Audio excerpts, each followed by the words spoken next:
Hello friends, రీసెంట్గా వచ్చిన బాలీవుడ్లో ఒక ట్రైలర్ శివాజీ బ్యాక్డ్రాప్లో వచ్చింది.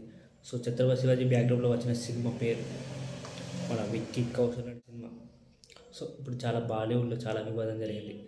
ఎందుకంటే తమ మతాన్ని కించపరిచినట్టు, సో మన సంస్కృతం సాంప్రదాయాల చరిత్రగా తప్పుగా చిత్రీకరించినట్టు, తప్పుగా విజువల్ చూపించినట్టు ఈ సినిమా పేర్కొంది. సో ఈ సినిమా బ్యాన్ చేస్తారో మరి రిలీజ్ చేస్తారో లేదనేది చూడాలి. సో మహారాజ్ జీవితంపై ఆధారపడి ఉండగా ట్రైలర్ వివాదంలో భారీ వివాదం చెలరేగాయి. బాలీవుడ్ తరచుగా క్రియేటివ్ లిబర్టీ పేరుతో ఇష్టకర క్యారెక్టర్ను తప్పుగా ప్రదర్శించడంపై పెద్ద ఎత్తున విమర్శలు వస్తున్నాయి. మరి ఈ సినిమా విషయంలో అసలు వివాదం జరిగింది. సో హిందావి స్వరాజ్య అనే మాటను పూర్తిగా తొలగించి కేవలం స్వరాజ్య అనే మాటను మాత్రమే ఉపయోగించారు. ఇది చారిత్రకంగా ఎంతో కీలకమైన పదం. ఈ పదం లేకుండా సంభాజీ మహారాజ్ గారి లక్ష్యాన్ని పూర్తిగా అర్థం చేసుకోవడం అసాధ్యం. సో ఆయన కాలం మాత్రమే కాదు, భారతదేశం మొత్తం గర్వించే గొప్ప ఆవశ్యకత. ట్రైలర్ ఛత్రపతి సంభాజీ మహారాజ్ గారిని డ్యాన్స్ చేస్తూ చూపించారు. ఇది చారిత్రాత్మకంగా చాలా పెద్ద తప్పిదంగా భావించబడుతుంది. చరిత్రలో ఎక్కడ సంభాజీ మహారాజ్ గారు ఇలా డ్యాన్స్ చేసినట్టు రికార్డు లేదు. ఇది మహారాజ్ గారి గౌరవాన్ని తగ్గించేలా ఉందని అందరూ భావిస్తున్నారు. సంభాజీ మహారాజ్ గారిని చిన్న చూపు చూసేలా ప్రదర్శించడం, మహారాణి యశోబాయి గారితో డ్యాన్సింగ్ చేసినట్టు చూపించడం, అక్షయ్ ఖన్నా అందించిన ఔరంగజేబ్ పాత్రను గ్లోరిఫై చేస్తూ చాలా రాయల్గా చూపించడం. సో సినిమా విడుదలకు 20 రోజులు మాత్రమే ఉన్నా ఇంకా సెన్సార్ బోర్డు నుంచి సర్టిఫికేట్ రాలేదు. 3 నిమిషాల ట్రైలర్లోనే 3 పెద్ద తప్పులు బయటపడినప్పుడు 3 గంటల సినిమాలో ఇంకెన్ని తప్పులు ఉంటాయని ప్రేక్షకులు ఆందోళన వ్యక్తం చేస్తున్నారు.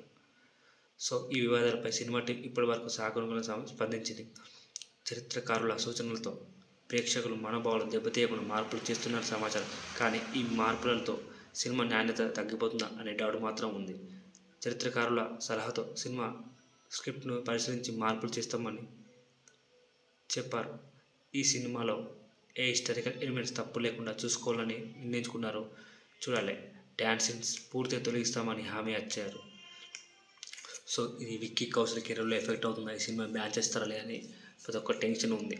సో చూడాలి మరి ఎంతవరకు చేస్తారో. మరి ఇందులో మన నేషనల్ క్రష్ రష్మిక నడిచింది.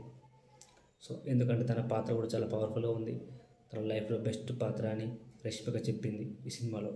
సో తనకు ఇటు బాలీవుడ్లో హైప్ క్రియేట్ అయింది. తను భారీ బడ్జెట్లో యాక్ట్ చేస్తూ అటు సల్లుబాయ్ అంటే సల్మాన్ ఖాన్ పెద్ద పెద్ద సినిమాలు నడిచి ఒక ఇండియన్ టాప్ హీరోగా అవుతుంది. ఒక దీపికా పడుకునే ప్రియాంక చోప్రాగా తను మారుతుండేది మనం చూడాలి.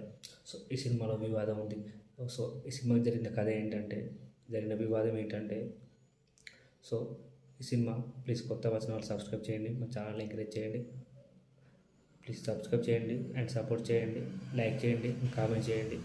ఈ సినిమా రిలీజ్ కావాలన్నా బ్యాన్ చేస్తారా మీరు కామెంట్ రూపంలో తెలిపండి.